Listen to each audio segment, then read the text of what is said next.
E aí a gente vai estar nesse momento com vocês, fazendo 2 momentos, na verdade. Eu peço a sua paciência, né, porque não é uma coisa costumeira nossa aqui. Então, peço a sua paciência para ouvir o que a gente tem para falar, né? Crendo que Deus, Ele abençoa as nossas vidas também, quando a gente entende o que tem que ser feito, né, do cuidado, tá? Pode colocar aí o primeiro slide, mas assim, só para me apresentar, então, eu sou a Sandra, eu sou enfermeira, trabalhadora do SUS, trabalho no serviço público, Universidade Federal Fluminense, trabalho também no ambulatório de quimioterapia, que é só para você saber de onde eu vou falar. Né? Que vocês dizem, quem é essa pessoa que vem aí falar sobre isso e tal? Então, essa sou eu, a Sandra. E aqui, serva de Deus, junto com vocês, aí vocês me conhecem por aí pelos ministérios aí. Depois a gente vai falar. Então, assim, são 2 momentos. Esse primeiro e o segundo momento também para trazer reflexão da palavra de Deus. Tá? Tenha um pouco de paciência aí. Então, a gente vai estar falando aí do câncer de mama e de próstata. Então, vamos começar pelas mulheres. Pode colocar aí. Mas, assim, o câncer, só para a gente entender, e aí, pode falar essa palavra tranquilo, sem medo.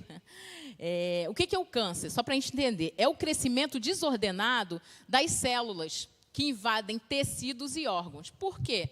Porque a gente tem um crescimento celular normal. É normal, ela cresce, nasce e morre algumas, né? Então, quando o câncer aparece, essas células elas ficam, vamos dizer assim, um nascimento desordenado.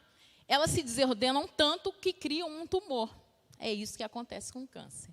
Entende? Então, vamos falar primeiro do câncer de mama, por isso eu falei outubro rosa. O câncer de mama é o tipo de câncer mais comum entre todas as mulheres no mundo. Então, não é só no Brasil, é no mundo.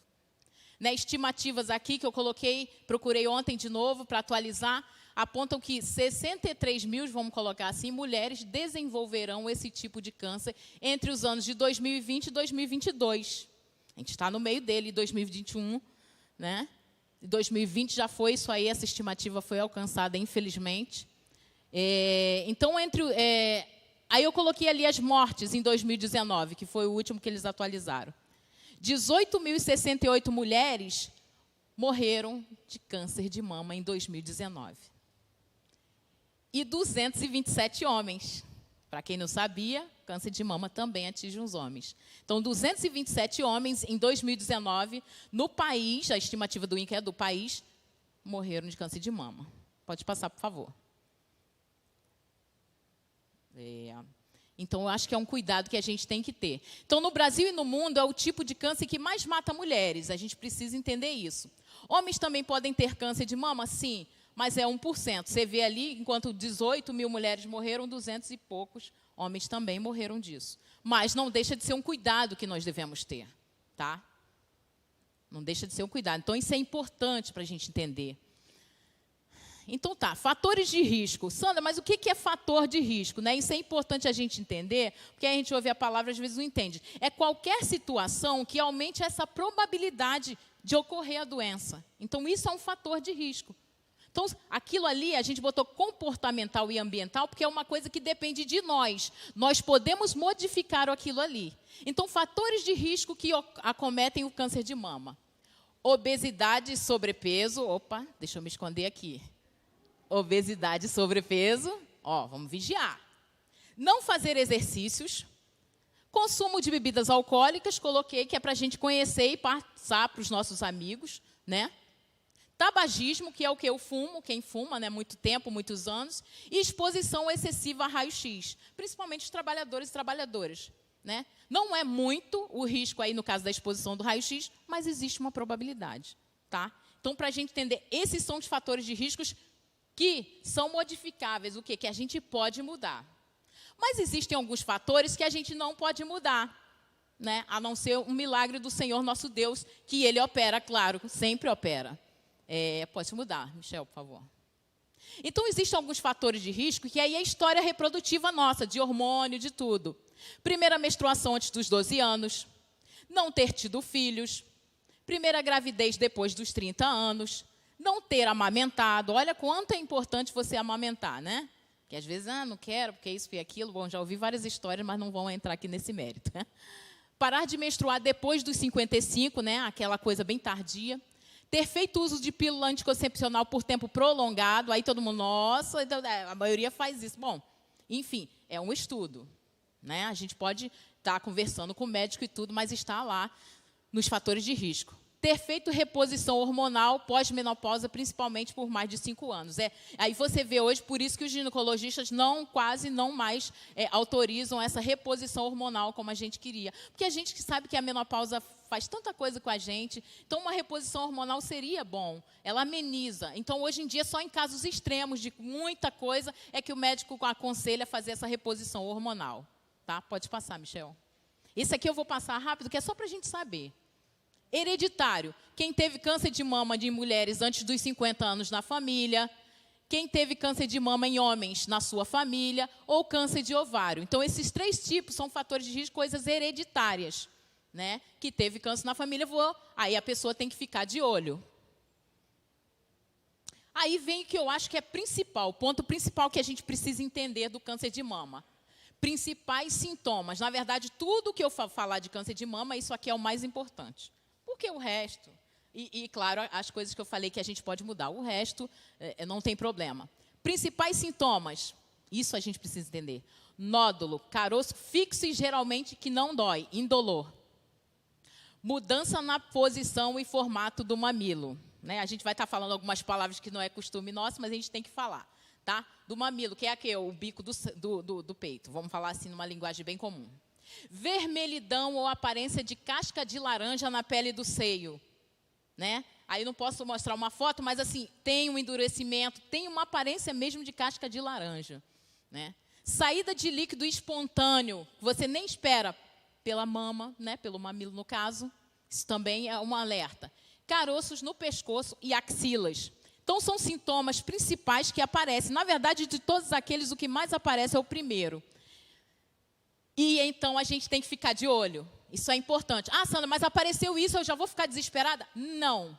Apareceu alguma coisa dessa, procure um médico, procure um profissional. Vá ao posto de saúde. É para se acender só a luzinha de alerta. Aquele amarelo? Só isso. E calma. Tá bom? Vai dar tudo certo. Vamos lá. Então, Sandra, como é que eu posso perceber sinais e sintomas dessa doença em mim? Como é que eu posso perceber? Ou em a pessoa, cada um em si, né? Vamos falar direito. Então, olhe, toque, sinta suas mamas no dia a dia para reconhecer suas variações naturais e identificar alterações suspeitas, sabe? Em caso de alterações persistentes, procure um posto de saúde, que é a porta de entrada do SUS. Agora, se você tem um plano, você pode ir direto a ginecologista, tá? Em algum caso especial. Mas, assim, eu falo do SUS, então a porta de entrada é o posto de saúde, você tem que procurar. Então, a maior parte dos cânceres de mama é descoberto pelas próprias mulheres. Isso é importante. Isso é importante. Olha só o cuidado que você tem que ter. Pode mudar, Michel, só para sair dessa imagem. Ali tem algumas imagens só para você perceber como é que você pode fazer esse exame. Não existe mais aquela, apalpa assim, apalpa aquilo que, a partir do 5º dia pós-menstruação. Não tem mais isso. Se conheça. Essa é a ideia. Conheça a sua mama. Porque a gente não tem esse costume. Não tem, não adianta, que a gente não é criado para isso. Fique à frente do espelho, faça da melhor maneira possível, mas observe. Isso é importante. Antes de vir para essa reunião, durante a semana, eu perguntei a uma senhora, como é que o câncer de mama apareceu em você? Ela, menina, eu estava no banho, eu senti, procurei o médico me deu parabéns, porque em 2 semanas eu já estava nele. Olha que diferença. Porque faz diferença você descobrir no início. O câncer de mama tem uma probabilidade de cura muito grande, mas tem que descobrir no início. Como eu vou descobrir se eu nem olho? Se eu nem vejo, se eu nem percebo. Então, olhe para você, perceba, se conheça. Ali eu botei só para a gente saber diagnósticos e tratamentos, eu acho que isso não é tão interessante, mas, enfim, exames que auxiliam na detecção do câncer, além do autoexame, né, que você faz, que eu acho que é um dos principais. Depois disso, o exame clínico feito por um profissional, né, a técnica de palpação, a mamografia, essencial, e o que realmente diz se é ou não, finalmente, é a biópsia. Tá? Então, são trâmites que a gente passa, mas, se Deus quiser, ninguém passou. Mas por que estamos falando aqui? Eu gostei que a irmã Jaís, o pastor, se preocupara com isso. Porque aqui na igreja também já tivemos né, casos, não foi? Tivemos casos. Então, assim, é bom a gente entender, é bom. Olha só que preocupação de trazer para vocês essa explanação. Porque a gente ouve por aí, às vezes a gente não acredita. Então, fala com você, preste atenção em você, tá bom? E ali os tratamentos, cirurgia, radioterapia, quimioterapia, hormonioterapia e terapia biológica. Acho que não tem necessidade de falar sobre isso. Eu lido diretamente com a quimioterapia, o meu trabalho é esse, inclusive, instalar, pego o veio, depois coloco lá, vigio, enfim. E eu sei que isso é muito complicado, né? Mas só para a gente perceber e guardar assim, vou me vigiar, vou me conhecer, vou me perceber, ok? Isso é o principal. Câncer de mama é uma coisa muito séria, gente, muito séria. Do ambulatório onde eu trabalho, tem 5 anos, eu acho que a maioria, assim, é câncer de mama, uma boa parte. Então, isso não é mentira, não. Não é brincadeirinha, não. Pode passar, Michel. Então, isso foi das mulheres, tá? Rapidinho, para não cansar vocês, o resumo daquilo é: conheça os sintomas e se conheça. O resto não precisa guardar, não. Vou ficar feliz só se você falar, gente, eu tenho que me olhar, eu tenho que me perceber. Isso, para mim, já é um ganho muito grande. Muito grande. Pode passar. Agora com os homens, hein? Dos homens é bem pequenininho. A finalidade dessa campanha, perceba, é a conscientização em relação ao câncer de próstata e a saúde masculina. Porque você vê, até o culto dos homens aqui, ó, quantos se inscreveram, né? O homem tem essa tendência, né, pastor? De, às vezes, não procurar. E a saúde, muito menos. Quando ele vai levar uma esposa, ele fala assim, eu não tenho paciência com o médico, não. Eu fico até com pena das mulheres, quando chega o marido junto dela e fala assim, bora, não acabou, não. Eu, gente, deixa a mulher em paz, fazer a quimioterapia dela, né? Mas, assim, porque é do homem isso, o negócio dele é trabalhar, é estar agindo, ele... né? É uma coisa, mas a gente precisa mudar. Acho que a gente precisa identificar. Então, a campanha foi feita para isso, para conscientizar você, homem, que precisa observar a sua saúde. Olha lá a estimativa dos cânceres, no caso da próstata. Em 2020, 66 mil homens, vamos botar assim, teve a incidência do câncer de próstata. E o número de mortes? Quase 16 mil homens morreram em 2019 de câncer de próstata. Então, também é importante. Observar isso. Isso é importante. Pode passar, Michel. O que é a próstata, tá? Observa aquela foto e é só aquele rosinha ali. Né? Eu procurei a foto mais singela possível para não agredir. Ó, o que é a próstata? É uma glândula presente nos homens, né? Localizada na frente do reto, abaixo da bexiga, envolvendo a parte superior da uretra. Canal por onde passa a urina. E tem uma função de quê? De proteger os espermatozoides. Essa é a função principal da próstata. Isso é importante, tá? Ali eu botei só para a gente lembrar que o homem tem muito receio. A próstata não é responsável nem pelo orgasmo nem pela ereção. Não é a próstata que resolve isso, tá? Pode passar, Michel. Então, só para a gente perceber o que é. Então, aí, os fatores de riscos que acometem aí o câncer de mama, ou seja, as questões que aparecem, né? É o avanço da idade, tá? O avanço da idade para o homem, aqui no Brasil, a cada 10 homens diagnosticados com esse câncer de próstata, 9 têm mais de 55 anos. Então, por isso, a gente precisa observar, tá? Aí eu botei hereditariedade, é história de homens na família que tenham tido esse tipo de câncer antes dos 60, aí acende uma luzinha. Poxa, na minha família já teve um caso, vamos dizer assim, estou dando um exemplo, de menos de 60 anos. Fico em alerta também. Só para me observar, não é para ficar temeroso, com medo, não. Só para me observar. E sobre peso e obesidade. Olha só, dos homens também. Porque os estudos recentes mostram que maior o risco de câncer de próstata em homens com peso corporal elevado. Para você ver que o sobrepeso é tanto para o homem quanto para a mulher, né? Pode avançar. E aí vem o principal. Eu sempre acho que o principal é isso. Você percebeu os sintomas, homem, e a mulher ajude o homem também, a sua esposa, né? Olha lá. Dificuldade de urinar, demora em começar ou terminar a urina, sangue na urina, diminuição do jato de urina, não é mais daquele jeito, aí diminuiu, está pingando, necessidade de urinar mais vezes durante o dia ou a noite. E na fase avançada, aí aparece uma dor óssea ou problema renal. Mas o importante é você perceber ali a urina, você vê que tudo é ali. Aí eu botei ali, apresentou qualquer destes sintomas, procure um posto de saúde. Não é para ficar desesperado, observa. Né? O homem, então, não tem esse costume. E eu tenho um caso na família que apareceu, e aí a mamãe falou, fulano não está quase urinando, está com dificuldade, e eu pensei comigo, Senhor, tem misericórdia. Mas eu sabia que também tinha outros casos. E acendeu-se o alerta, ele procurou o urologista. Pode passar, Michel. Para você ver como é importante você fazer. E eu coloquei ali, na fase inicial do câncer de próstata, não aparece nenhum sintoma. É muito interno, você viu lá? É bem interno, não aparece nada. Então, esses sinais e sintomas também ocorrem devido a doenças benignas da próstata. Então, nem sempre, quando aparecer esse sintoma, vai ser um câncer de próstata. Às vezes, até uma infecção urinária. Mas tem ali 2 tipos de casos que acontecem que é parecido. E é uma coisa benigna, ou seja, que tem muito o jeito. Hiperplasia. Né? Que palavra é essa, Sandra? É o aumento da próstata. Aí perceba, mais de 50% dos homens, naturalmente, com o avançar da idade, terão a hiperplasia. O que é isso? Aquela próstata vai aumentar. E aí, naturalmente, a urina vai sair bem menos, certo? Acontece isso. E também tem a prostatite, que é uma inflamação também que dá na próstata por conta de bactérias. Então, são 2 casos ali que podem ter os mesmos sintomas, mas são coisas benignas, que tratada. Esse meu parente foi tratado, era uma hiperplasia, um aumento da próstata, e hoje ele está bem. Demos glórias a Deus, porque o alerta acendeu, mas glória a Deus era somente isso, uma coisa da idade mesmo, porque ele já tem mais de 60. Pode passar, Michel.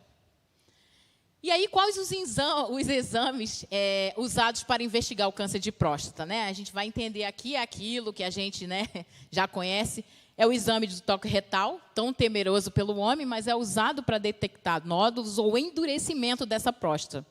Este exame permite palpar as partes posterior e lateral da glândula. Vê, não é maldade do médico não, gente, mas pensa lá onde está aquilo, é o rosa. Como é que ele vai chegar ali? Só tem esse caminho, não tem outro. Ele não vai te expor, só tem esse caminho. Ele não vai te expor a exames caríssimos, sem necessidade, até porque cobram dele. Então, ele tem que fazer o mais básico para chegar no mais caro. Não é assim? Na vida, não é assim? Não pode. Por que ele vai fazer isso? Ele tem que fazer isso. Não, ele tem uma regra. E a regra é aquela ali. Pode passar, Michel, para não pensar que é só isso aí. Muda. E o exame de PSA, que é o do sangue. Que aí os homens gostam desse, né? Que é mais fácil, mais tranquilo. Esse exame permite examinar, então, é muito mais fácil. Eu falei, já fiz o exame, era de sangue. Ô, glória. Ele ficou feliz. Porque é só Jesus. Aí, que é produzido pela próstata. Então, ali, esse exame detecta a quantidade de proteína. O aumento dela pode ser um câncer, pode, mas também pode ser a prostatite, também pode ser a hiperplasia que eu falei. Então, apareceu, vá ao médico. Não se desespere, só vá ao médico. Primeiro, ore ao Senhor, claro, mas vá ao médico. Observa isso, homem. Vamos se perceber, porque aí a gente morre de besteira às vezes, né? Mas aí eu não digo aqui, eu digo geral, né? E o exame que confirma, conforme as mulheres e todo o câncer, é a biópsia. Passa, Michel. E aí eu botei uma prevenção só que é para todo mundo, tanto mulher quanto homem, a prevenção, ou seja, 30% que a gente contribui para que prevenir, é isso aí, gente. Uma alimentação saudável, está aí a nutricionista Jéssica aí, esse assunto é dela. Controle do peso, olha aí, estou precisando, tá vendo? Eu tenho que ir nela. Praticar exercícios regularmente. Não tomar bebidas alcoólicas, a gente não faz isso, e não fumar, mas aí eu coloco sempre para a gente poder passar para as outras pessoas, tá? Isso é importante. Então, essa é a prevenção que você pode fazer. E se olhar e se perceber. Então, homem, também se cuide. Hoje em dia, não é mais recomendado esses exames, né? Que antigamente, a partir dos 40, 45, o pessoal ficava tenso, André. Não, eu vou fazer, que não sei o... Calma, garoto. Não é assim, André também é desesperado, olha só. Hoje em dia, não é mais recomendado esses exames sem que apareçam alguns desses sintomas. Para que não haja estresse sem necessidade, sabe? Eles viram que não precisa desse desespero todo. Pois, em alguns casos, acontece isso aqui, o câncer está lá, mas ele nem se manifesta, o homem morre de outra coisa, mas não morre do câncer. Então, o médico só vai fazer aqueles exames se houver algum sintoma. Ele não vai assim, não, todo mundo com 40 vem. Não, 45, 50. Não, hoje em dia mudou isso. Então, qual é a recomendação? se cuidar, se observar, perceber o aparecimento de alguma coisa, algo de diferente, vá ao posto de saúde mais próximo. Isso é importantíssimo. Saio daqui feliz se vocês pensarem, os dois, tanto o homem como a mulher, que tem que se observar, que tem que se perceber. Tá bom? Essa primeira parte é isso, gente. Não acabou ainda, tá? Essa parte, então, de câncer, de tudo, era isso aqui que eu queria falar. Amém? Vamos para a segunda parte, mas levanta um pouquinho, só para você não ficar tão tenso. Levanta um pouquinho. Se espreguiça. Levanta um pouquinho, se estica, porque senão você pensa assim, já vou embora. Não, calma, para aguentar, né? Vamos fazer uma oração? No meio mesmo, só para a gente continuar aqui, eu prometo você rápida. Falei com o pastor, 5 minutinhos só, pastor. Deixa. Amém? Senhor Jesus, nós te louvamos nesta manhã por esse esclarecimento. Guarda os teus servos, guarda a mim também. Que nós possamos nos cuidar a cada dia, Senhor. E agora que a tua palavra também seja guardada em nosso coração. O povo é teu, eu sou tua serva, a palavra é tua, que seja feita a tua vontade em nossos corações. Em nome de Jesus, amém. Pode sentar novamente. Michel, por favor, pode botar aí. Para a gente concluir, porque a gente vem falar dessas coisas, mas a gente tem que dosar, né? Que mexer, né? E aí eu trouxe essa palavra só para a gente pensar, e aí não vai demorar, tá, gente? Eu vou ser rápida, pode deixar que vocês vão conseguir fazer o almoço tranquilo, até porque eu também tenho que fazer. Você é um mordomo? É a pergunta. Vejamos 3 tarefas que o Senhor te delegou. Então, você é um mordomo? Sandra, eu não sei nem o que é mordomo. O que ele faz? Eu não sei o que ele faz. O que será que o mordomo faz, hein, gente? Ó, ser mordomo é ser encarregado, um administrador em residência alheia, distribuindo tarefas, né, para os demais empregados. O texto que a gente vai usar é o 1 Coríntios 4, 1, 2, para a gente entender. Então, você e eu, quando eu falo que somos mordomos, é porque o Senhor delegou alguma coisa para nós, não foi? Todos aqui que têm o Senhor no coração, que têm um compromisso com Deus, você é um mordomo. Eu sou um mordomo. Então, como mordomo, nós temos tarefas. Nós temos algo a fazer. Tá bom? 1 Coríntios 4, 1, 2. Aqui está na linguagem de hoje, porque eu achei uma linguagem para a gente entender melhor aqui. Não que a outra linguagem não seja boa, mas vamos lá. Vocês nos devem tratar como servidores de Cristo, isso Paulo falando, que foram encarregados de administrar a realização dos planos secretos de Deus. Pode passar. O que se exige de quem tem essa responsabilidade é que seja fiel ao seu Senhor. E aqui é Paulo falando da responsabilidade que Deus deu a ele, né? De ser pregador, de falar da palavra e fazer o que ele fez. Mas você também tem uma responsabilidade. Você também, eu também tenho uma responsabilidade e é séria, não é brincadeira. Você foi chamado, vocês já ouviram falar mordomia cristã? É isso. Você não foi chamado para sentar no banco. Você foi chamado para trabalhar, querido. E não é ruim não, tá? É bom, né, pastor? É bom. É trabalhoso? É, mas é bom, é muito bom. Na verdade, tudo que eu falei aqui, uma coisa que eu faço com amor é isso que eu estou fazendo agora. Essa aqui é uma benção. Vamos lá. Primeira tarefa que você, como mordomo, tem que ter. Aí tem tudo a ver com o que a gente falou. Cuide bem do templo de Deus. Quem é o templo de Deus? Cuide bem do templo de Deus. Olha a tua responsabilidade. Agora vamos pensar. Chega, aquilo ali eu falei, mas olha só. Você tem uma responsabilidade com o santuário de Deus. Você já ouviu aquela história que não é história? A Bíblia fala que que Deus, o Espírito Santo tem ciúme. É isso. Cuide do templo de Deus. Pode 1 Coríntios 3, 16 e 17. Você tem esse texto? Coloca aí para mim, que aí eu não preciso nem abrir. Aqui. Certamente vocês sabem que são o templo de Deus e que o Espírito de Deus vive em vocês. Amém? Vocês são o templo de Deus? Uma tarefa que Deus deu a você é cuide do templo de Deus. E o que eu falei aqui antes também é um cuidado que você tem que ter com o corpo. Não é assim não, ó, vamos embora, vamos fazer, vamos acontecer e ninguém se olha, ninguém se vê, ninguém percebe que tem que ir ao médico, ninguém percebe que tem que se cuidar. Não, não é assim não. As coisas de Deus são com seriedade. Cuide do templo que é você, você é importante, menina dos olhos de Deus, não é assim? Vamos cuidar. Então, cuide da sua saúde regularmente, vigie, abre o teu olho, vigia você, porque você é templo. Cuide da sua mente também. Aí a parte da psicóloga Luciana, cuide da sua mente. Isso é importante.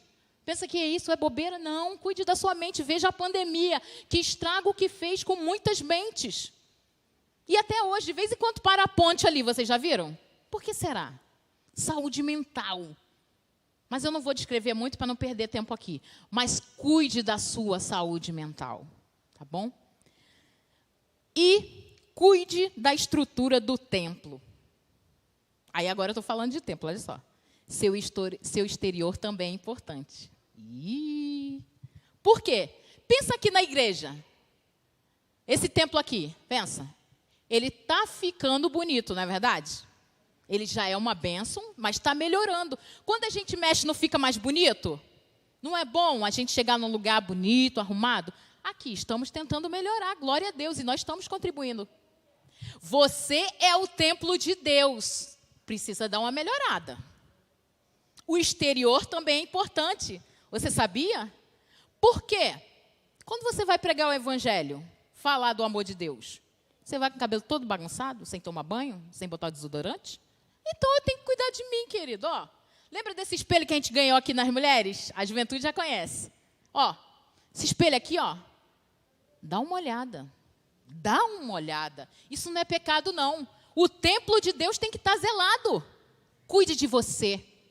Cuide do templo de Deus. Isso é a primeira tarefa. Pode adiantar, Michel, senão eu vou... Daqui a pouco o pastor vai me puxar. E a segunda tarefa. Isso também é importante, tá? Cuide dos dons que Deus te deu. Quem aqui recebeu o dom de Deus? Todo mundo recebeu o dom de Deus. Até quem não sabe que tem dom, pode procurar que tem.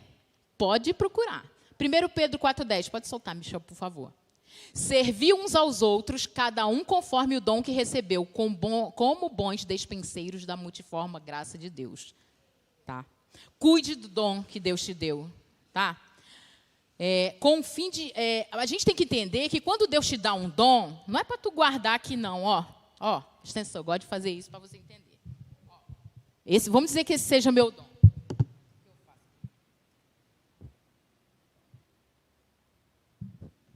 Não adianta. Não adianta. O dom é para ser usado. É para ser utilizado. O pastor Edenilson pregou aqui uma pregação que Deus está procurando, não é isso? Estava procurando as pessoas que têm dom, não é para guardar. Gente, você tem um dom de Deus. Então você... Cuide, zele, use esse dom. Não é para esconder, não. Deus não te deu dom para tu ficar dentro de casa. Não. Olha que dois maravilhosos. Não precisa só ser esse aqui, não, ó, o dom. Nem só aquele ali, não. Ó. Existem vários tipos de dons. Agora, a aula não é aqui. A aula é no CDBB. Se você quer aprender de dons, não é isso, pastor? Vamos ao CDBB e leia a palavra de Deus. Mas os dons estão distribuídos. Agora você tem que saber que esse fim é para abençoar a casa de Deus. Os dons são dados a você para edificar o corpo de Cristo. Não é para você. E nem para você se engrandecer. Você é só um canal. Deus vai te usar. Então, se você tem um dom, utilize. Não guarde. Não fique assim, não. Eu vou pro dom, com o meu dom. Ai, estou tão cansado. Não. Use, zele. Dá uma limpezinha ali naquele material. Nesse aqui. Limpa de vez em quando o seu dom. Sopra. Tira a poeira. Vamos embora, sabe? Temos que entender isso. O dom é para ser utilizado. Precisa ser utilizado. Não guarda, não. Porque tem lá uma parábola. Aí depois você lê a parábola lá dos talentos. Alguém guardou lá e não ficou bom. Sabe? Mas aí não vamos falar, não. Porque aí vai passar da hora. Então, gente, você tem um dom, né? A função dos dons eu já falei. E será que eu tenho um dom? Será que eu tenho um dom, gente? Você perguntando, pode perguntar, né? Sim, todo mundo tem um dom. Procure, busque. Deus tem dom para todo mundo. E o dom não precisa ser só esse, não. Você já viu um dom? Hoje eu vi um dom se manifestar aqui, maravilha. Olha só, tem pessoas aqui na igreja que têm um dom. Sabe qual é o dom? Abraçar. Abraçar. Sabe quem é? Ah, já até riu ali uma, mas tem outra também. Quem é? Quem é? Olha lá, ó. Todo mundo sabe. Você quer ver como Deus manifesta? Deixa a irmã Georgina, deixa a irmã abraçar. Claro que hoje estamos com o Covid, mas estamos de máscara. Mas abençoe. Olha, é bênção. Então não precisa ser só um dom rebuscado, maravilhoso, isso, aquilo. Não, vários dons. Vários dons. Amém? Estamos quase acabando. Mas tá bom, vamos passar. Todos esses dons, o importante você guardar é o seguinte: faça ele com amor. Faça tudo com amor. Desde lá de cima, ó, os meninos que estão lá, ali quando a gente está na porta, aqui, faça tudo com amor. Tudo com amor. Isso é importantíssimo. E a terceira e última, tá, gente, para a gente guardar. Terceira tarefa que Deus te deu é cuidar da sua família, tá? Cuidar dos seus amigos, daqueles que precisam de Cristo, sabe? É uma coisa muito séria, tá? Então, você tem que cuidar da sua família, tem que zelar por ela, dos seus amigos, daqueles que precisam de Cristo também. É uma responsabilidade que é sua. Não é só de quem está aqui em cima, não, do pastor, não.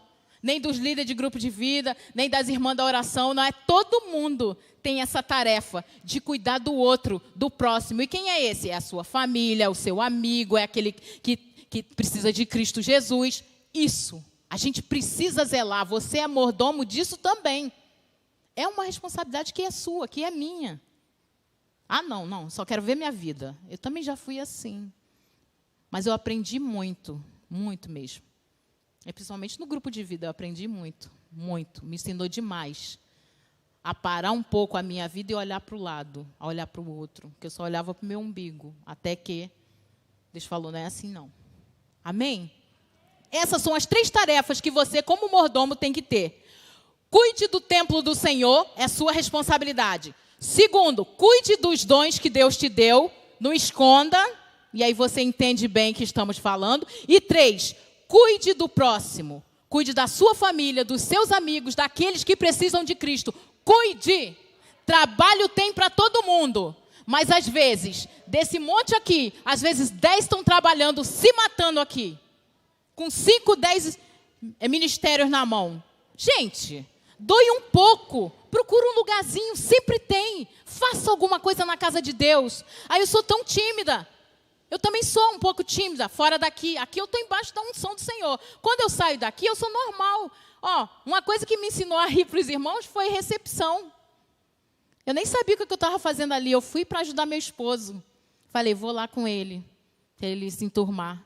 Acabei ficando até hoje. Me ensinou muito, essas irmãs me ensinam demais a cada dia. Cada dia, sem precisar falar nada.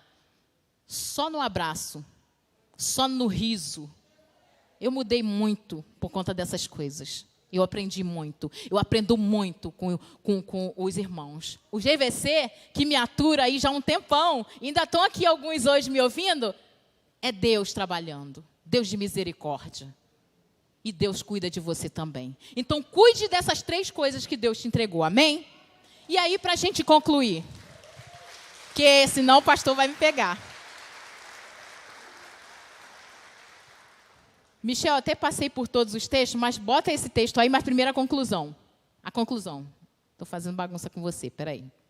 Conclusão, bota. Cuide bem, se dedique e faça orações pedindo sempre a Deus uma coisa. Essa é do momento, para mim, é isso aí. O equilíbrio e a moderação. Isso é essencial. Eu não posso cuidar demais de mim, o primeiro. Eu não posso cuidar demais do meu dom, só penso no meu dom. Eu não posso cuidar demais só da família. Eu tenho que pedir moderação para eu conseguir fazer esse trajeto todo. Você precisa de moderação, de equilíbrio. Não é 8,80, porque o ser humano é 8,80. Essa moderação quem dá é o Senhor. Mostra aí, Michel, o texto, para a gente concluir, tá bom. 2 Timóteo 1, 6 e 7, você pode até depois ver. Por esta razão, pois, te admoesto que reavives o dom de Deus que há em ti pela imposição das minhas mãos. Porque Deus não nos tem dado espírito de covardia, mas de poder, de amor e de moderação. Ali ele estava falando com Timóteo. E aí, falando com Timóteo, não deixa o dom, não. Porque às vezes, com o tempo, o teu dom, ele vai sendo cheio de poeira. Você vai ficando cansado, exausto. Peça a Deus, porque Deus já deu o Espírito, está ali, ó. Deus nos tem dado o Espírito de covardia, não tem nos dado de covardia, mas de poder, de amor, e já deu a moderação. Então vamos pedir, Senhor, a tua palavra diz que tu já deu a moderação. Me ajuda a ser moderado, o equilíbrio, a te buscar, sabe, não esquecer uma coisa e outra. Moderação. Amém? Guarda isso no teu coração. Em nome de Jesus. Vamos ficar de pé? Que eu não queria te cansar. Mas eu espero que você guarde tudo isso no coração. Em nome de Jesus, sabe? Eu queria só... a Mirelle vai cantar um louvor, é rapidinho. Eu não quero cansar. E nesse louvor, vocês estejam abrindo o coração. Vamos orar primeiro, e aí eu passo para a Mirelle o louvor, e aí o pastor depois vai chegando, vou passar para ele, para isso não. Amém? Vamos orar. Abre teu coração. Ô Senhor, louvado seja o teu nome nessa manhã. Te glorifico por essas palavras que o Senhor colocou aqui em nosso coração nesta manhã. Abre o coração de cada um de nós. Segura a nossa mão. Nos dá o equilíbrio. Nos dá disposição para fazer a tua obra com amor e carinho. Abençoa para que a gente cuide de nós, do templo. Cuide dos dons que o Senhor nos deu. E cuide da nossa casa. Sabe? Cuide daqueles que chegam até nós, que a gente possa olhar para o lado também. Em nome de Jesus, que essa palavra floresça e dê frutos a 100 por 1, como diz a tua palavra. Em nome de Jesus, nós vamos cantar.